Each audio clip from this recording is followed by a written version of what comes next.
There's a moment that changes their life. Today we meet our newest Everyone Has a Story contest winner, John Lawson, an actor and singer who has overcome some tremendous obstacles in his life. We're going to meet John in a minute, but first let's listen to the letter he sent in. On February the 4th, 1987, I was working a real job, as my dad used to call it, painting above-ground water storage tanks.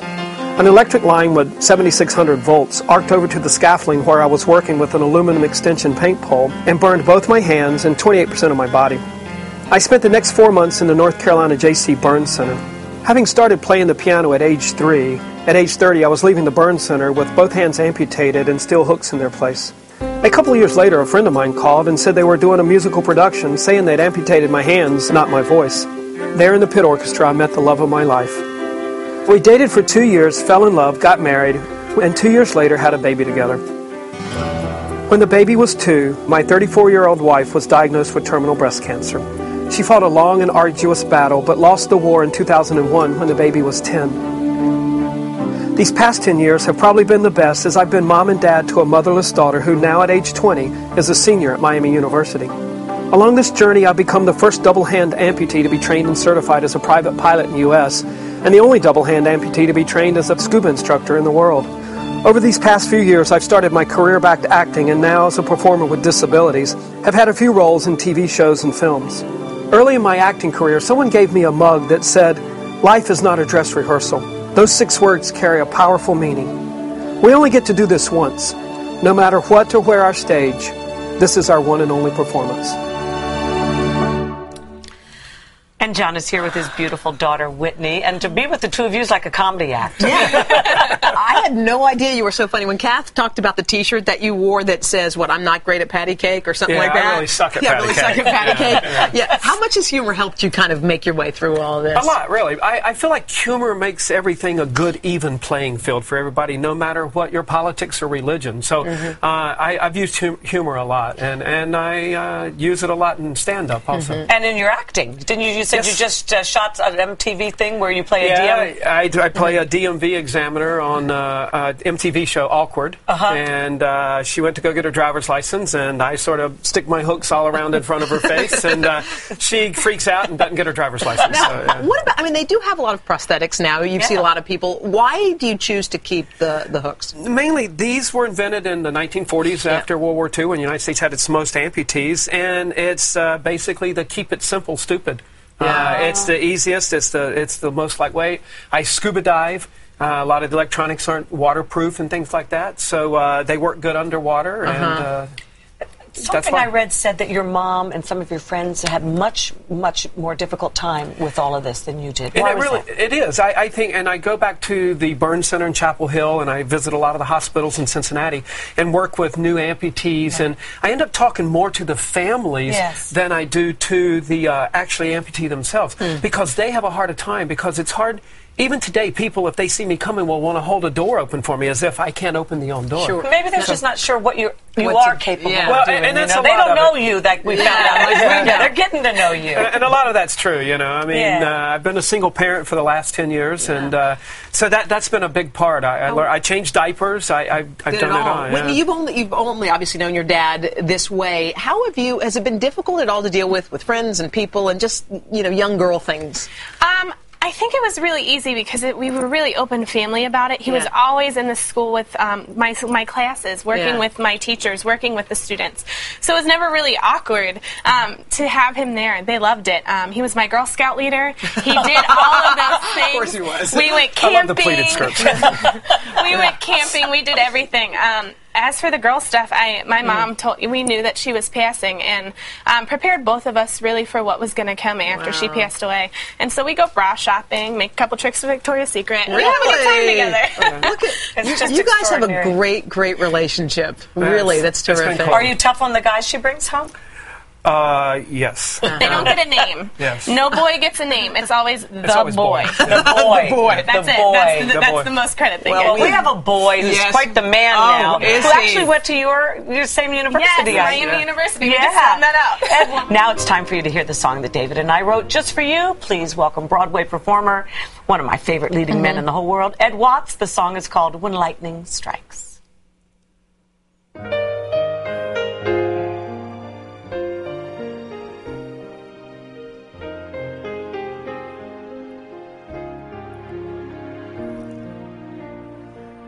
Everyone has a story, but mine might be hard to believe.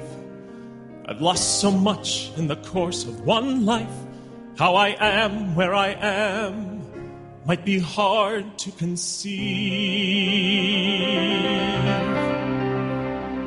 I started out like any man. I had a purpose, had a plan. But one day lightning struck and then I had to start my life again. Start my life again. I met the true love of my life and she agreed to be my wife. But once more lightning struck and then I found myself alone again. Alone and scared again. When lightning strikes your life and burns dreams to the ground, and all you feel is pain with no hope to be found, that's when you have a choice to turn and run away, or start your life again and live another day. My hands were gone, my wife was too, but I still had so much to do.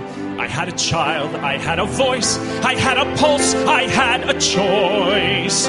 We always have a choice. So I chose to love and live and give all that I had to give, to do whatever I could do in helping others to get through what they had to get through.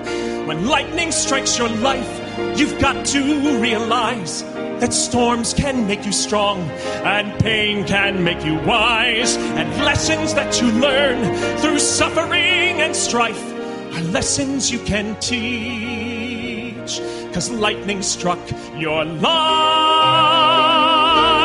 And though sometimes I still get burned and things don't always go my way, I won't complain, 'cause I have learned to cherish every day.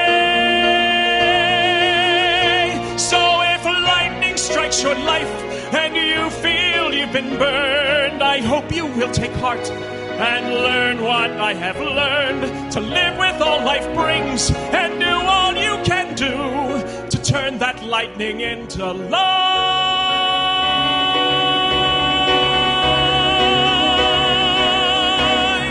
and let it shine through you.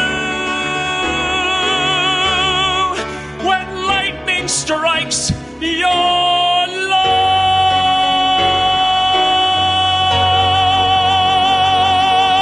life. And Yes! beautiful.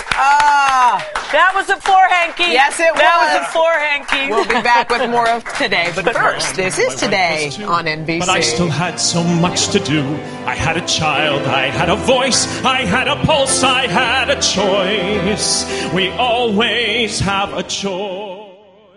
Wasn't that something? We're back honoring the special man. What did you think of your song? Did you? As Kathy said, it was four hankies. And by the way, I got to say, watching you pull those Kleenexes out of that that's a master. That is a master stroke. I know. It was something. But we have to correct something real fast. Yes. For Ed. O-H-I-O. Yeah. Yes. Okay, they went to different colleges. Miami. Yeah, but both in Ohio. To Miami. Exactly. Whitney, what'd you think of the song? It was gorgeous. I couldn't have picked a more descriptive, more beautiful, just a flowing piece that really described, I feel, the encouragement that I feel from my father and the role model that he is for me and the success that we have together. So. Oh, now I could cry all over again. I want a picture. I want videos someday of you walking your baby girl down the aisle. Yeah. That might never happen.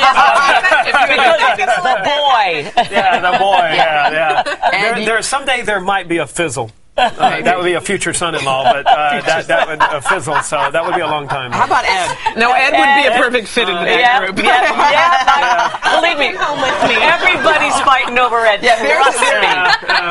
Okay. Now we have something here, don't we? We certainly do. We like to give a little something away, Yes, and this is our favorite part. Our friends at American Airlines heard that you're sometimes forced to miss out on auditions because you can't opt the plane last minute, so they donated a couple of round trip tickets to and from LA back and forth. for so that you can get where you need to get when you need to get there? Will that help? Yes, that'll help a lot. Thank you. That's good. We're so happy. And you were great, by the way. You killed it. He did. He's going back into the Fantastics, right? Tell us what Yeah, the people can come Fantastics, see you. longest-running musical in New York City history. It's a beautiful. Try to remember the kind of. Yeah, That's from that? No, He goes back. That's from that. He goes back on Monday, right? Yeah, go back Monday, November 7th, and also it's pop star Aaron Carter is joining our cast. Oh, wow. So yes. another reason to go see So there'll be it. a double entry into the show. Yeah. David's got his book out that's just tearing it up. Running all over the country, the Thought Exchange. Yeah, I just got back from San Francisco, and when we were in Seattle, every time I was there, I spoke somewhere. I know else. you did. And David tearing up Hollywood, baby. Come back tomorrow, you guys. You can get ambushed. Come to the Plaza. It may be you. Go make today count, everybody. We'll see you tomorrow. Bye-bye.